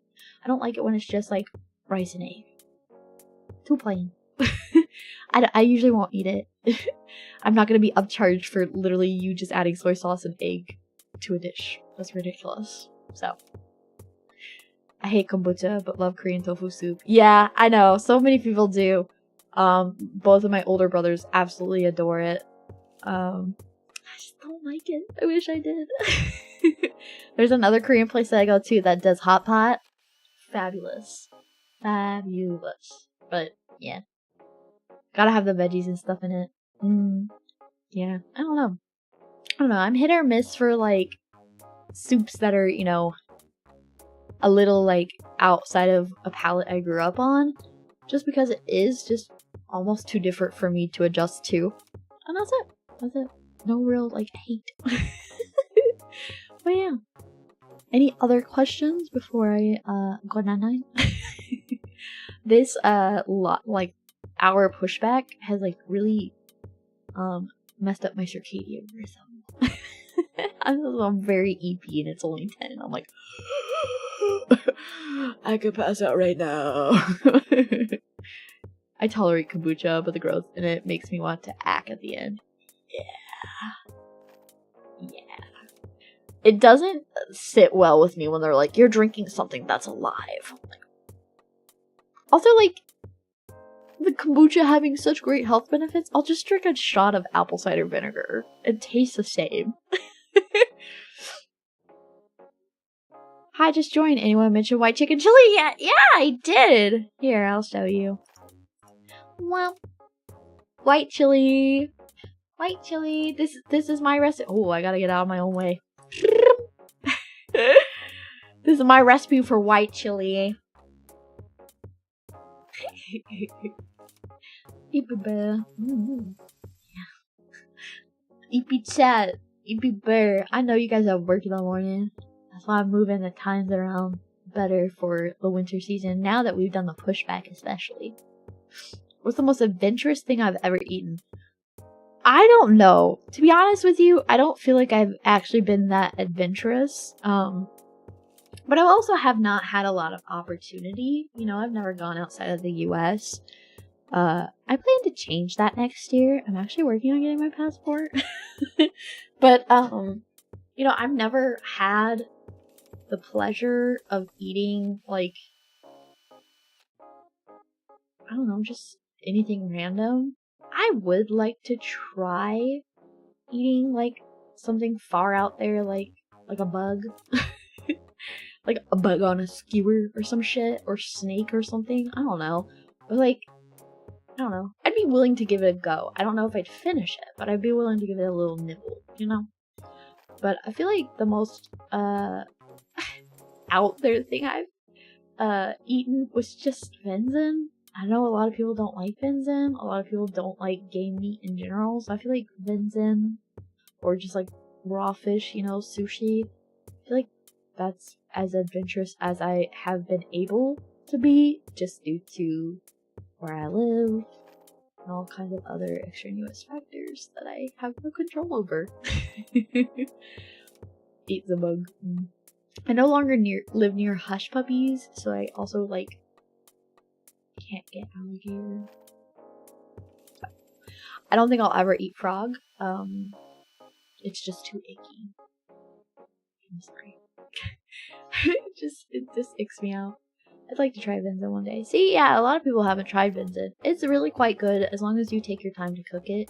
I personally think the best way to cook out the quote-unquote gaminess, which I don't really ever feel is all that bad, to be honest, is to cook it in alcohol. I feel like it renders it out way better than buttermilk, and also, it's less funky than buttermilk. I don't know. Just a thought. Try unagi. Eel? Unagi is eel, right? Or is unagi urchin? Which one's urchin? Unagi is eel, right? I've had eel. It is eel. Okay. I'm so sorry. I liked the flavor. It was just too slimy. It's just too slimy for me. But I liked the flavor. It tasted like a buttery chicken almost, but it was just had that sliminess to it, like almost like okra has. That is, ended up not liking it that much. Uni is urchin. Okay, yes. I was like, unagi, uni. I've not tried uni. I'm too scared. But now that I know that it is essentially urchin roe, I will try it when I get the chance to. I'm just kind of scared because, like, I know that it's, like, super, super sea salty, and I don't know, it kind of scares me. Would I try escargot? Probably not, because I don't like almost any mollusk. I've had clams. I've not had oyster. I've had fried oyster, actually, but I've not had, like, raw, and I don't think I ever will. I've had mussels. I think the only thing I like is scallops. I'm sure I'd probably like abalone because I feel like it's probably cooked similarly to scallops. But everything else is super slimy. It's like a booger in texture, and I don't do well with textures. So, like, even if something tastes really, really good, like mushrooms is a great example, when the texture is off, I usually can't eat it, unfortunately. Like, I think it's the tism, to be honest with you. If I didn't have the tism, I'm sure it wouldn't even be an issue for me, but I just can't do certain textures. Slimy being one of them. I mean, I can't do okra, I can't do eel, I can't do mollusks, I can't do mushrooms that are cooked the way that I cook them, because otherwise they're rubbery and slimy. Like, I don't do slimy. I don't do slimy, and I don't do rubbery. I just can't get behind the texture. And sometimes I can't do gritty. Like, ironic coming from the clam liquor. I know. For me, it is gooey things. Ooh, okay. That too, actually. When it's like an overly gooey cheese or like fondue, I fucking can't. Just thinking about it, it's like, ugh, no! Yeah. That's just me, though. I'm sure it's just me. But liquid cheese, yeah. But it's different though, because I like nacho cheese. Well, okay, I don't really like nacho cheese, like the cheap shit anymore. I feel like my old lady stomach just can't process it as easily. But I like queso, and I like you know, the spicier queso as well, because sometimes people make it way too bland. But I like queso, and I like making like a chorizo queso too at home. So I like that. And I love mac and cheese. And I sometimes like Alfredo, although it is quite rich. No brie? Okay, so I do like brie, but only if my Nana makes it. Or I make it how she makes it. She bakes it with like apples on top and candied pistachios, and then you just dip your crackers in it. She's a very classy lady. She's also like really mean, but I think that just comes with the territory. She's also like a major wino. Her own terming. That's how she's dubbed herself. She is obsessed with wine. But to be fair, she is the only person who has ever introduced me to my favorite wine, and I don't even remember what it was called. I'd have to call her. I'd be like, Nana, remember that white wine you had me try that was sweet? What was that? Because I want it. But she only buys things that, like, their year ends in a 9. So it has to be, like, 1919, 1929, 1939, 1949. Like, it has to end in a 9.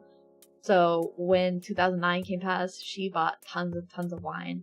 And then 2019 just passed, right? And she bought tons and tons of wine. It all has to end in a 9, though. I don't know why.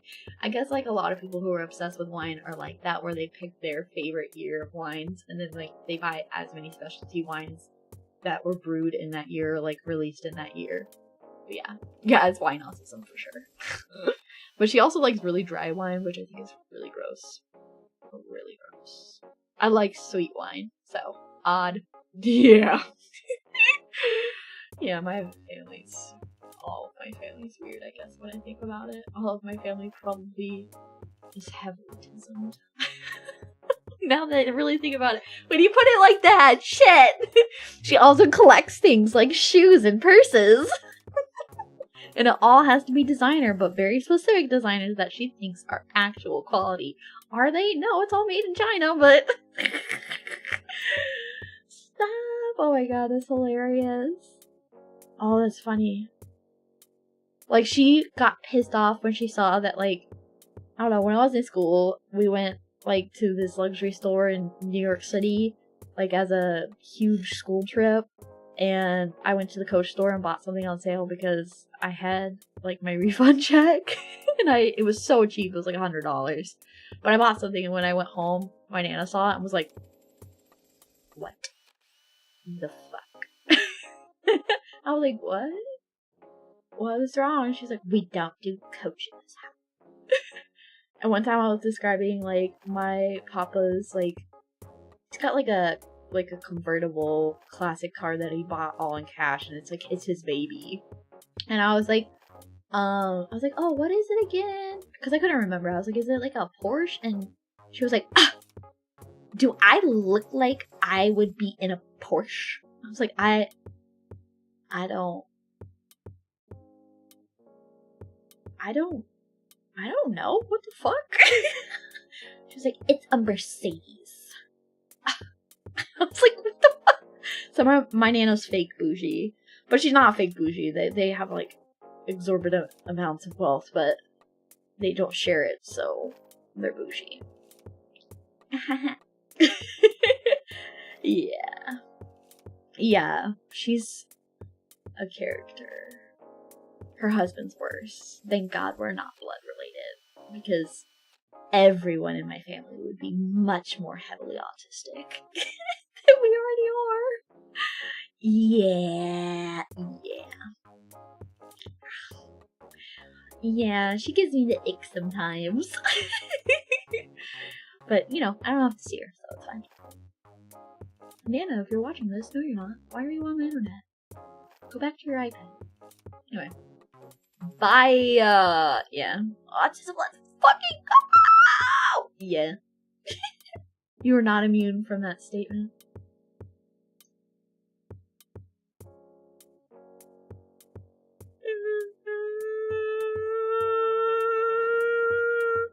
Anyway.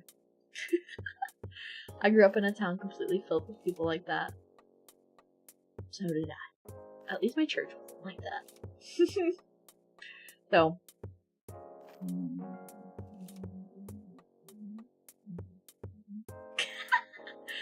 Did you know I can do the crazy eye?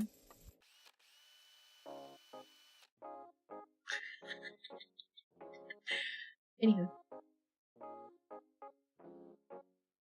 Do it on both eyes. Alright, I'm getting delirious. It's time to end this shit. What is the schedule for next week? So the schedule for next week. What is this month? Alright, so the schedule for next week is gonna be a little lighter because I am out of town next weekend. Yeah. I'm so sorry. But I will make up for it the following weekend, I promise. By streaming for 72 hours. So, okay, so next week, or this week I guess, Monday through Thursday, I will be streaming. On Wednesday, I will be streaming with Carrie on my channel.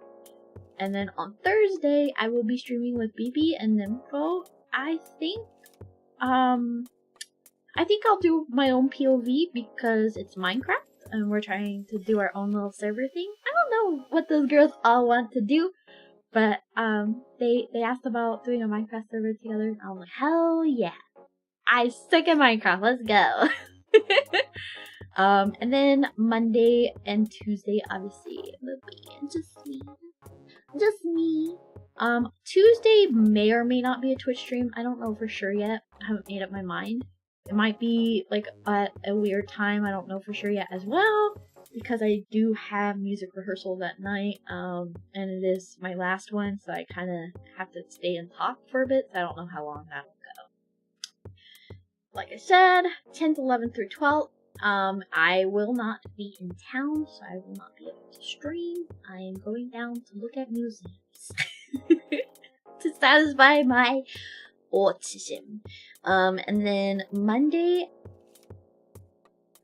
I think of next week, like the following week, I will probably stream Monday and Tuesday, and then like do maybe something short with Carrie on her channel. Maybe I might not, just to give enough time in between the donathon and then, so that way I have enough time to make sure everything is 100% set up.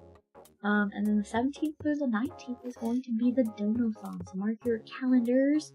The anniversary of my first stream and being born into this world of VTubing will be the 17th, starting at 8 p.m. Yeah, good time. But also because I have to end the stream at like 8 a.m. so I need to be able to wake up by then. I will be sleeping in between for the donathon since it is going to be 72 hours. You know, if I get up to pee, if I get up because I need to drink water, if I get up from a nightmare, I will turn on my mic and let you know what happened. Don't worry. I'll let you know if I'm sentient for any moment. If I lay down and I'm like, you know what? I'm just gonna take my mic on its long wire because it's handheld and just like go lay on my bed and talk to you guys and do PNG for a little bit because my back hurts because, you know, badonkadonks. I'll do that. We'll see how it all goes. I'm putting together the stuff for it now still, and my 3.0 model. A lot is happening on the 17th. It is literally anniversary donathon 3.0. Boom, boom, boom. Boom, boom, boom. All together now. Clap your hands. Clap, clap. Clap your hands. And slide to the left. And slide to the right. Cha-cha real smooth. Do, do, do, do, do, do. Yeah. I think one of the donathon goals for me personally is to buy a VR set, so we can do fun hangouts. I really want to try for this upcoming year to focus more on community stuff and building, you know, better, you know, rapport with you guys and, you know, showing my appreciation for all that you guys have done to drastically change my life. Drastically. And also trying to really do more themed content from now on. I don't think you're going to be seeing a lot of gaming content from at least my YouTube channel. You're going to see a lot more things geared to who I want to put out as, you know, as who I am, you know, like the content that I really would prefer to put out. I know a lot of people do the flavor of the months, and that'll probably hurt me in the long run for that kind of stuff, but to not participate in it. But, you know, like, I don't want to play an incest game. I don't want to play a watermelon dropping game. Like, it doesn't interest me, you know? So, you know, besides retro gaming, you probably won't see almost any gaming stuff on this YouTube channel. YouTube. If I have, like, you know, a random, you know, tingling for any flavor of the month or any type of game outside of retro, I will probably play it on Twitch as a gorilla. I think, honestly, was the good thing about Twitch is you don't have to, like, do as much preparation that you do for YouTube, and I think that's okay. The watermelon game is fun, though. I don't know, to play, not to watch. It's just Bejeweled or Tetris. Like, it's just one of those. It's a mobile game. Why would I? No. I don't know. I can't justify it. A Skitto Ramble stream win?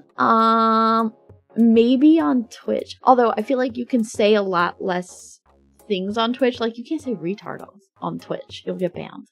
So, or suspended, you know. So maybe an unarchived Skittle stream on YouTube at some point. I don't know. All of my no nuance takes, you know. After everybody's given me their schmeckles, I can go on and do a no nuance Skittle stream. Yeah, just don't be beholden to the trends. If you see a game you think looks fun, by all means, feel free to stream it. But your brand has always been enjoyable the way it is now. Yeah, but I feel like I am not doing the things that I had originally planned for myself to do as a streamer because I'm getting caught up in the trend stuff. And like, being like, oh, like, they're playing this and I don't have anything planned already, or the thing I want to do is just a little too hard to accomplish. And now I'm just like, you know what? Push yourself. Do better. Do better, be better. So that's what I'm doing. Rumbles for the spicy stuff. Oh. I don't know how spicy I would take it. To be honest with you, I don't need to say certain words that are, you know, not allowed in VTubers vocabularies to know what I say in my private life, or, you know, even reveal things like that, because it doesn't matter. You know what I mean? Like, what does it matter if someone says a certain word? It doesn't hurt you. It doesn't affect you. So why do I have to say certain things on stream, you know? Well, you gotta prove your baseness. Of what? Who the fuck cares? I think that will be another Donathon thing, is doing a say-so. Being forced to do say-so things. I really would like to start phasing out a lot of, bad words out of my vocabulary, just because, I don't know. Mech Warrior, strangely limiting. I feel like games strangely limit my content. I keep, like, running back into that rut where I'm just like, VTubers are supposed to play games. VTubers are supposed to play games. So, no, songs don't count. Remember when I first... Okay, we'll see it in my first stream when we review it, but in my first stream I was like, oh, I don't really want to curse because you guys are strangers and I don't want to offend anyone or hurt, like, or like, just, you know, put that out. And then, like, 3 streams later I was like, fuck! And then immediately just verbal vomit and, like, cursing the whole time. I like to get back to a spot where I'm, like, not cursing so much on stream. So... Because it gets hard when I start talking to, like, church people and then, like, being like, oh my god, I almost said something bad in church. Like, that's not good. So I kind of gotta rein myself in. That's my own issue of self-control, not chat's. I gotta be responsible for myself. What I say, what I do is my own responsibility, not on you guys. Never on you guys. But, yeah. Pippa broke the mold, and she's loved for it, and is memorable. What do you mean? For saying spicy things, or for breaking the mold of, like, not gaming?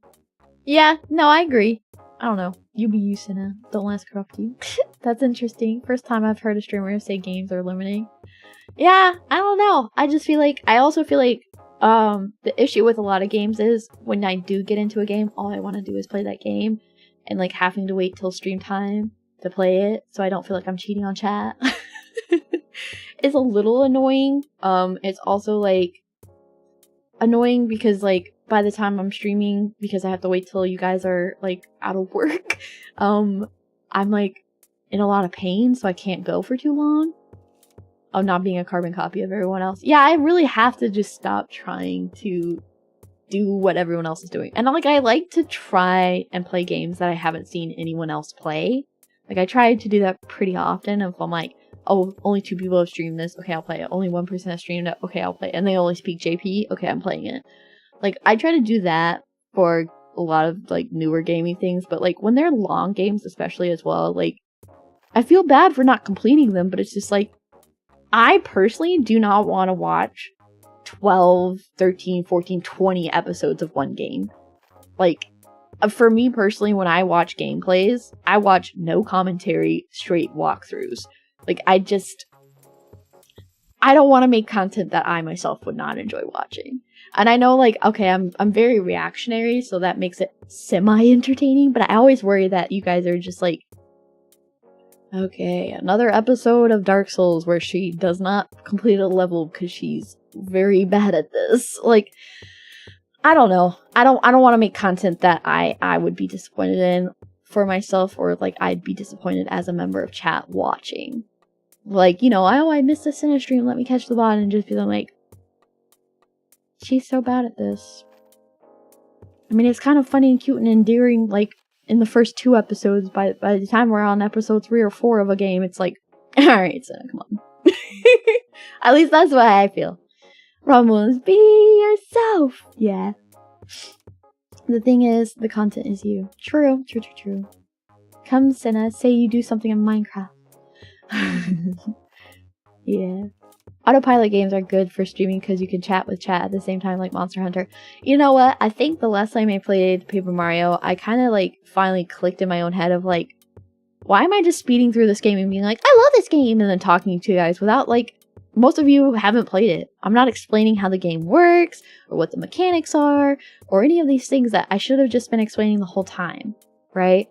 And so, I kind of got into a groove last time, and was just like, oh, this is how you do this, and like this is my favorite weapon to use, and like my favorite move. And I was like, you know what, that's how we'll finish that out when we like finally finish it, because I do want to finish at least like one of the games, especially if it's retro, because like I'm going to continue to do this. But yeah, I think with things with too high of a skill level, I will probably have to drop, just because it's like, I just don't think that is fair content for you guys to have to sit through, of like, I don't know. I think we all rejoiced at the same time when the Taurus demon was beat, you know? But then, you know, there's still so many levels, and I'm just like, I feel bad to drop it, because I really would like to continue playing it, and I probably will in my own private time, but just like streaming it, I feel also adds a weird pressure of like, okay, I have to be good, and then it like makes me choke. Like, I choke pretty bad for games when I know that I'm being watched, so it's like a whole thing. But if you guys aren't upset that I drop Dark Souls, then I will happily drop it and then play it in my own free time. But I never cared about the game much, just cared about the experience. I enjoyed watching play Dark Souls more than I like it myself. Okay. Sena's beats Twitter user with a Home Depot hammer in Minecraft. Hell yeah. Choke, choke, choke, choke. But some games it's hard to chat and game at the same time. Yeah, and I feel like when the difficulty level's higher, like I can't do what I'm supposed to do, which is engage with you guys. So, and I don't like a lot of dead air on my stream. As exhibited by the fact that I quite literally never shut up, which is great for streaming. Really annoying for friendship. But it's a fair concern. Just do whatever you enjoy most. Doesn't matter if it's gaming, deep dives, or hand cam stuff. Yeah, I like deep dives. I like hand cam stuff the most. And deep dives the most. I think that is where I will reside. It's just Schizo Bear. Bear does sting. Bear does sting. Schizo Bear. Sometimes she sing. Sometimes she just ramble. And, you know, sometimes she does, like, a cute little roleplay. Like that fishing stream that I did. Oh my god, I loved that one. Where I had the creek, and I was pretending to, like, fish with you guys. Yeah. Yeah. My cup of tea. Nice little skit here and there. But yeah. I want to draw the assets for that at some point and redo that. Or do something like that. Bazatsu, yeah. And karaoke. Yeah. A little bit here and there. A little sprinkle. A little razzle-dazzle. That one was really fun. Yeah, I really liked it. I really liked it. But play to your strengths, and also, you're not bound to a corporation, so you can be yourself without censoring yourself as much. True, true. I mean, I don't have to censor my language as much. And I don't have to censor, like, the things I really enjoy talking about. Like, how many streamers are corpo and can talk about, like, their beliefs? Whether it be, like, religious or, you know, where they're at in society, or all those things. Like, you don't get to hear that too much.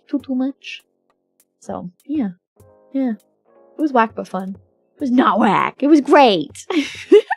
When are you going to give us the Pip of the Ripple cover? Probably never. Probably never. Probably never. I don't know. I don't know. I'd worry about, I always worry about doing things that are, like, super Pippa-centric or phase-centric, because, like, I never want to be perceived as a grift. Like, just existing, you know, and picking up streaming through that is a grift enough in itself. I don't want to be perceived even further as that. I do worry about that kind of public image, and it's like, you guys could be like, I wouldn't perceive you as a grift.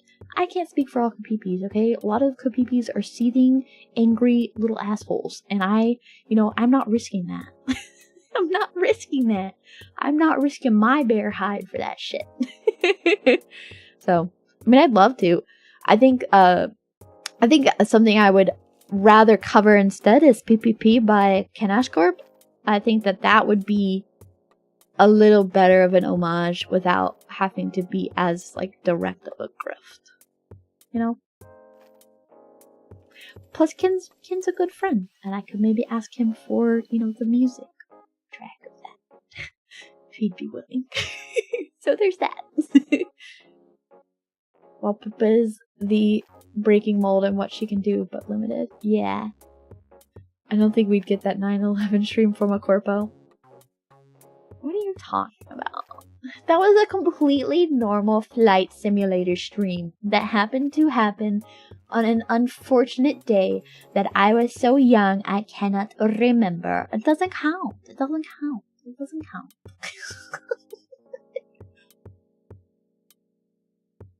Fact, as it could be.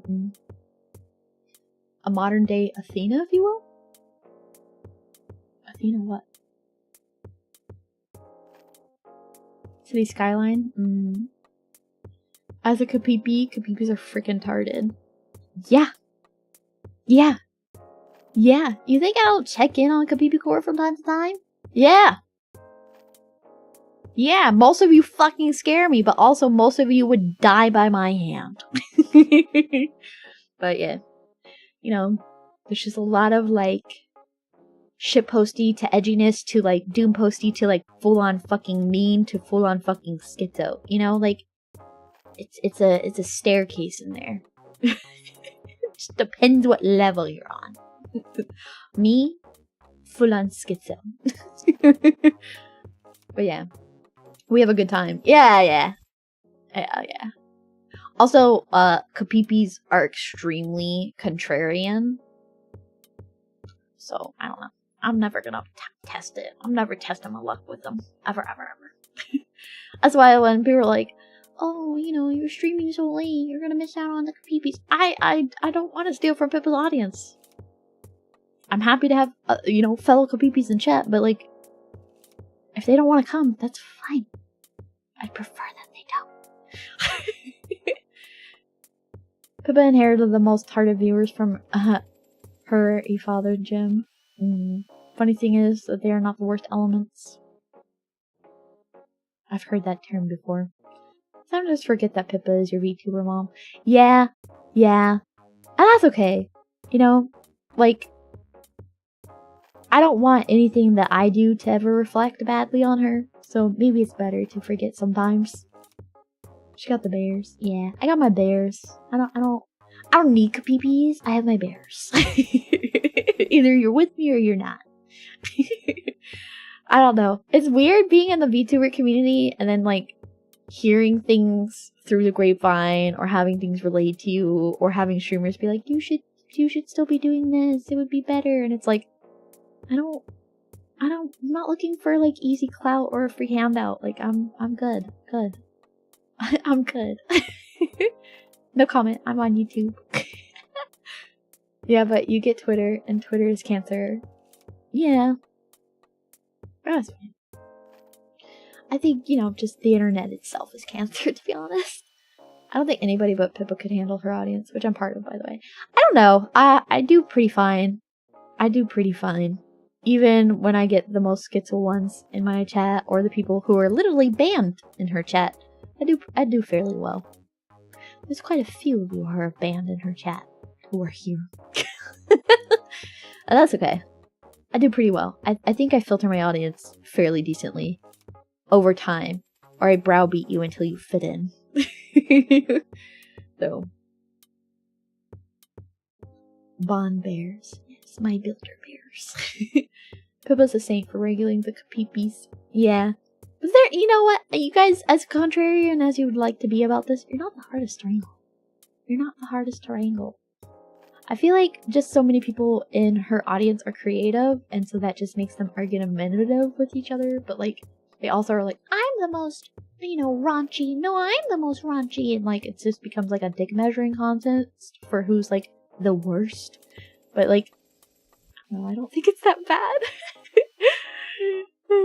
What are we talking about? Oh, we're just like Zatsuing at this point, but I probably should get going. Yeah. You know, good old Zatsu at the end of every stream. That's how we roll. I never talk in hears too many people and move so fast. Yeah. I remember when it didn't move that fast, and I still was, you know, fairly new in comparison to a lot of you guys, so you guys call me a new friend, but I still remember when her chat was slow. Oh no, is Henry here? I don't know. I hope not. You know, Sometimes you should follow through on your promises. I'm easygoing and don't care. Yeah. Do you filter your audience? I thought we were simply a like-minded community that just like being chill. I think when I get new chatters who are a little too hyper or do a little too much, they usually get filtered out for me not engaging them or not like hyping them up, right? Or you guys keep it so chill that they either chill out or leave. So, just like one or the other. This is the only chat I'm active in. Well, thank you. I like my active chat. Cinnamon mom. Yeah. It's a mix of the community depending on what corner of the internet. I started watching Pippa when she only had 25,000 subscribers on YouTube. Yeah, I think I was around the same amount. It was nowhere near 100k yet. I like Pippa because she's not cookie cutter. Yeah, but you know what? Like, I don't know how else to put it, but like, most indies are like that. You know, she's not cookie cutter for Corpo. And there's definitely a lot of like Pippa copycats in these newer corpos, right? Like she's the blueprint for a lot of these girls now. It was, you know, funny to see certain, you know, VTube companies being like, we're looking for a Pippa type. That's hilarious to see. She really made it. Really cracked the mold on that one. But I would say, you know, there's plenty of indies who crack the mold as well, who just like don't get that proper shine to them because they aren't Corpo. I don't know what it is. I think people just associate Corpo with like better content and then just like religiously stick to Corpos. But I think indies have a lot more to offer in terms of like creativity. And maybe not for like Pippa, but like for like bigger Corpos, even like much bigger Corpos, where like creativity is extremely limited. And it's like, oh well, you know, they need handling, but like, do they? Maybe they need handling because all you watch for indies are like extremely mentally ill people, but like maybe don't, and then you could find people who are like decent and creative. I don't know, just a thought. It's a no nuance take. How about that? I don't know.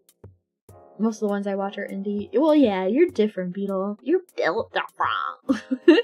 That's definitely benefits to the corporate groups. Yeah. I don't know. I've got people who are in corpos. I've got people who are out of corpos. I think the biggest benefits for a lot of corpos is getting your name out there, advertising, right? But also having the name back you. Free assets, free models, things like that. But the financial gain and honestly the limitations to your content is I don't know. I don't think it's worth it. Also, like, okay, now you have ability for merch deals, but it's like, see, Numi, Bao, Nudo, Cleo, Yozo, etc. Yeah, there are a lot of indies that are high profile. There are. I mean, technically, Iron Mouse was indie for the longest, right? I guess I mean more like YouTube than Twitch. Twitch is its own beast, to be honest. So, I like a mix of both Corpo and indie. So do I. Sometimes you need a little stability, and I think Corpo can provide that for a lot of streams, but I am so tired of watching just, like, low effort. I feel like Corpo, especially really big Corpo, like, lends to low effort streams. At least on the EN side of things. Maybe not as much on JP, but on the EN side of things, there's just, I don't know. People get too lazy, and I get it. It's probably because lack of perms and things like that, and you have to get everything approved, so like, what's the point of trying? I'll just Zatsu and do Minecraft, but like, it just gets boring over time. It does. I feel like corpo streamers do this thing where they write down what they're going to talk about for Zatsus, which is great for keeping track, but then they can't do this. They can't just like spitball. And I think they probably also have to write it down, because they probably have to get topics approved even, so.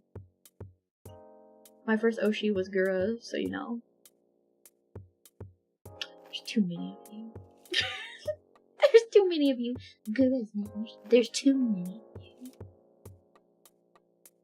Too many. She's not even bad. I just think it's too basic a choice.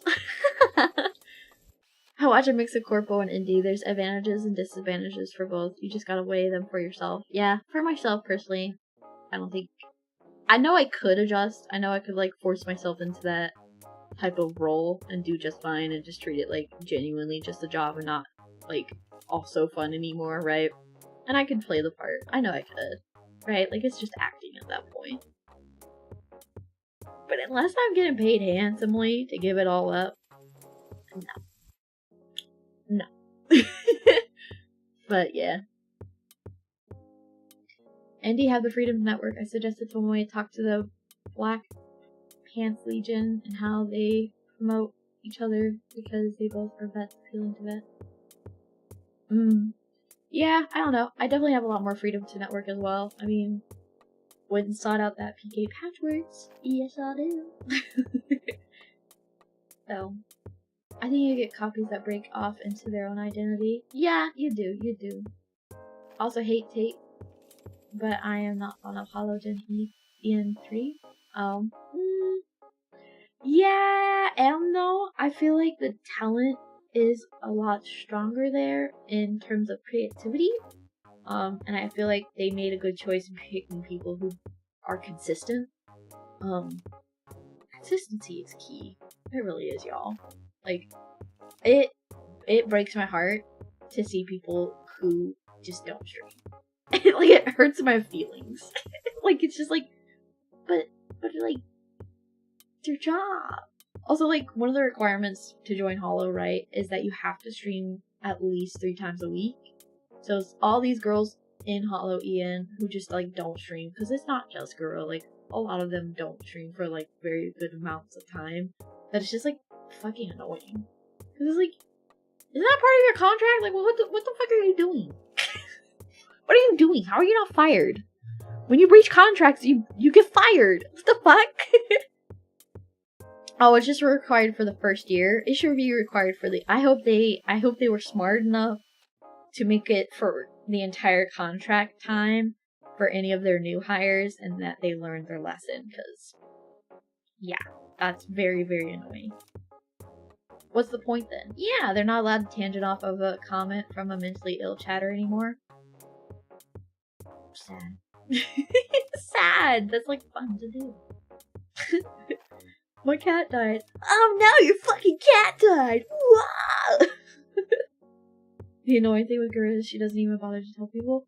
Well, I think in that regard, there's that protection aspect of being big corpos that you don't have to protect yourself, you know? Let's go! Yeah, that shit's hilarious. They would burn out and graduate fast if they did that.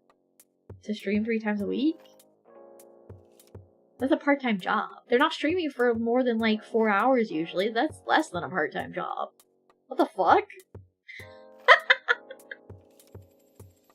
You have to understand that most VTubers and streamers are putting an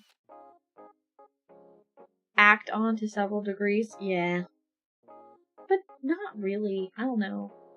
After a certain amount of time, they kind of just either become that version of themselves for streams, or, like, they just let their free fly and are just themselves with, like, some added kayfabe. But I don't know. I don't know. It's, like, literally the smallest part-time job, you know, to make the biggest, like, money back. But I guess with Holo it's different, because, like, they do a lot of work behind the scenes or whatever. But, like, so does every indie ever. Twice as hard, because you're doing all the shit by yourself without the connections. And without a manager manhandling you more often than not, right? And so it's like, if I could do this shit, why can't you, my boy? Like, you have everything to you on a silver platter, and now you're just lazy. So frustrating. Because it's like, oh, but when they do stream, it's good. It's Kino. It's like, it's great, right? Versus, like, just waiting. Ugh. You just want to do it like a world, you get almost no support. Yeah. As Madara and Kudo. Yeah. No, I know, but you do get a free model. That's half the battle. That's half the battle for a lot of people who pick up streaming. Is they get stuck up on that model stuff. Just be like me, make your own, oh my god. But I think Risu put it best about the acting portion on the professional side. Most times they're just exaggerating certain aspects of your own personality, when in real life they may be more mellow. Yeah, I feel like oftentimes I'm like, man, I wish I was like a little more like Sena, in that like I'm very sociable as Sena, even like to other streamers. But like if you put me in a room with these men and women in person, it would take me a good long while to warm up. A very good long while. And that's not to say I'm shy, I just like, I never know what the vibe is in real life. At least here, it's like I create my own vibe because I'm the streamer. If you don't like it, you can leave. You can't do that in real life. So it takes me a second. I'm like, okay, like what can I say? What can't I say? What kind of humor am I allowed to you know, do here? Like, am I allowed to tease people? Or people are like, you're not close enough to tease me. I don't even know you. So it's like you have to figure out that whole stuff and be able to read people's expressions and get the emotion out of their voice to know how to properly respond. It's just a lot. I can understand if they have a job outside of VTubing, maybe. Yeah!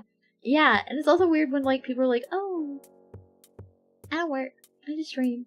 And I'm like, yeah, I also just stream. And I try to stream every day if I can. If I'm home and I don't have, like, an event, or I don't have, like, a sickness, like, a bad sickness, like, okay, I literally can't see straight right now, right? Like, I just don't. Even when I was working, I streamed as often as I could. Like, I don't know, man. I don't know. Oh, maybe it's just me. I don't know. Maybe I'm just in my own league. It's underrated how far someone can get with just a PNG. Dude, you can take a PNG and literally just, like, add a little blink GIF to it, which, like, all you have to do is do the eyes on a separate layer, and then just draw them closed, and have it doing a loop. Set that as a GIF for your idle, your, like, idling pose, right? And then just have the other one blinking with your mouth moving. Perfect PNG. Perfect PNG. Sena legendary streamer. Some corporals make talents actually be nice to the mods. That's just unnatural. I don't know, I'm nice to you. I'm nice to my mods. I am probably one of the nicest out of my group of friends to their mods. And my mods have it so easy. Their jobs are super easy. I think, like, Mumber and Florbo have it the worst, where, like, Florbo gets hit up for, like, stream inquiries of, like, what the fuck, what am I doing wrong? And then Mumber gets, like, hey, I need you to make this, like, channel on my server. Hey, I need you to make this announcement. Hey, I need you to do this. Like, yeah. Mumber's a good Janny. Yeah. Very, very rare are Janny's good. Mine are pretty decent, but not everyone can be like Savi and stream 12 hours a day, 6 times a week with a normal job to boot. Fuck that, not everyone can be, oh shoot, I forgot how oh god, how do I say her name? Shit. Ori? No, not Ori Lunami. Oh, no, that's, I'm forgetting her name. Onalumi. Not everybody can be like Onalumi. Streaming like twice a day while working. Yeah. I'm surprised you have mods besides streamer friends, since this is so chill. Sometimes we get a, you know, I don't know, sometimes we get a little something here and there, right? Onalumi's insane. I know. Good Lumi. Yeah, I love her model. Her design's great. And her stuff's really comfy. But yeah. I've seen some awful Jannies, and Mumber isn't one of them. True. I think he would be embarrassed if he abused his Janny powers, because I probably would be like, what the fuck, bro? What's wrong with you? You're being a little weird. I don't know. I get to live in the indie land where my Jannies can't groom me because I shut them down. I would shut them down. So fast. They haven't tried. Thank Christ. But, you know, I would just be like, are you fucking for real?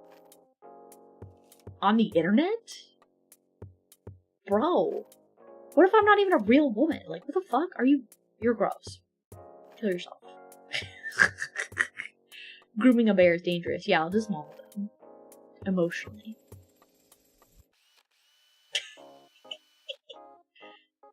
Yeah. Internet relationships? I don't know, they're kind of icky. They're not for me. I don't believe in them personally. If it works for someone, good for them. Doesn't work for me. I don't believe in it. It's against my religion. No, it's not. But it's against what I like. Mumber's been real quiet. Oh, unless it's a flamingo. I get to meet her literally in a couple weeks. Okay? It's real. Girls don't count. Oh my gosh, if I had a female Janny, it'd be over. I get to riz up a woman? Oh my god. Boobies? Hell yeah. New headcanon, Sena mauls Jannies. True. Real. Retweet. Put it out there. Let it be known. We know you're a 40-year-old man, don't worry.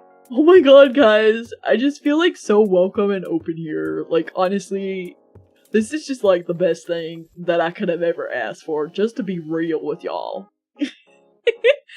Did someone say woman? Woman! It's like the chocolate. Woman! Woman! Sena's the groomer.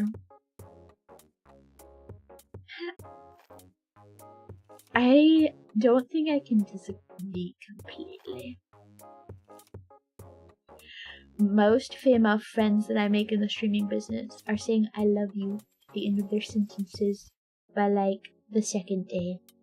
I'm just too good, bros. Get on my level. Learn how to love bomb. I'm just like too nice to these girls and they're like, you're so nice, I love you. And I'm like, we just met like 2 days ago, really? And they're like, yeah, I love you. I'm like, yes, my power, it grows. But yeah. Okay, I gotta go. 11. What the fuck am I doing? Go to bed, you weirdo. You weird, dirty bitch. Go to bed. Sound more like a senor. Programmer sound. Yeah. Do not tell me what to do. Okay. Don't KYS in Minecraft. Hey, no problem, Mr. Sena. Oh, yeah. Yeah. King Sena right here. King Sena. I hate daylight savings time. Yeah. I'm gonna go have a baked potato. I didn't have dinner. I made dinner. And then I didn't want it. It sounded too heavy. So I just put it in a container for tomorrow. So now I'm just gonna go have a baked potato. I made chicken tacos and I was like, I don't want this. I had a quesadilla for lunch and then I was like, I just had I had quesadillas. Like I don't want tacos too. Like I'm full on all that. So now I'm gonna have a baked potato. I'm hungry. Are we rating anyone today? We're rating someone always. If I don't set a raid, it's because I forgot to push save. I love setting raids. As long as someone, has good content going. And that's what I base it off of. If I see a stream that I would stick around and watch, as I'm getting ready for bed and stuff, and I can comment in a few times, you know? We're rating ourselves, let's put it that way. Okay. But it has to be content that I like. So I'll rate it to content that I think sounds fun, you know? Otherwise, I don't know. Find whoever seems like what I'd want to watch, you know? I don't really care who it is, to be honest. Oh, Alien Isolation. That's Overwatch 2? Nah. Try not to do too many, celebrations or anything. Unless, someone has a need. And, if I'm raiding in with a little bit more people than they normally get, I think that's, a good way to spread the love. Hopefully help them. But otherwise, I don't really like raiding in celebrations either. I kind of don't raid into ASMR anymore either, because each one has been a little sus when we've raided in, and I just don't want to risk it anymore. I think ASMR, and I'm thinking, oh, they're just gonna like be making silly noises or talking low, and I get in and they're like slurping the mic, and I'm like, oh my god, what the fuck? Why would you embarrass me like that? It was like I embarrassed myself. I didn't check ahead. So okay. I feel silent. Okay, that's the third part though. So no. Hi, let's read Sudi. She's doing Gorilla of Cuphead. And an announcement. Oh. Okay, I won't read into an announcement. Last time I did that, it was also like a negative announcement. I don't want to do that. Back from Japan. That sounds fun too. So this is what Sena is into. Mic slurping noises? Hell no! Hell no. No. No. Kusoge until Isekai Slow Life? Oh. Juwan's life. Time to raid Tiger Boy. Tiger Boy is life. Tiger Boy is love. Hell yeah. That's our Tiger Boy. Alright. Rating Juwon. Let me see. A message for Juwon.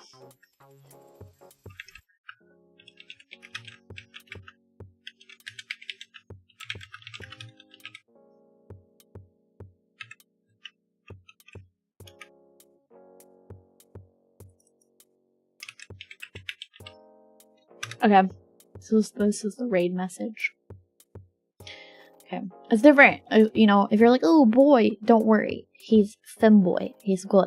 Alright, that's it. Bye.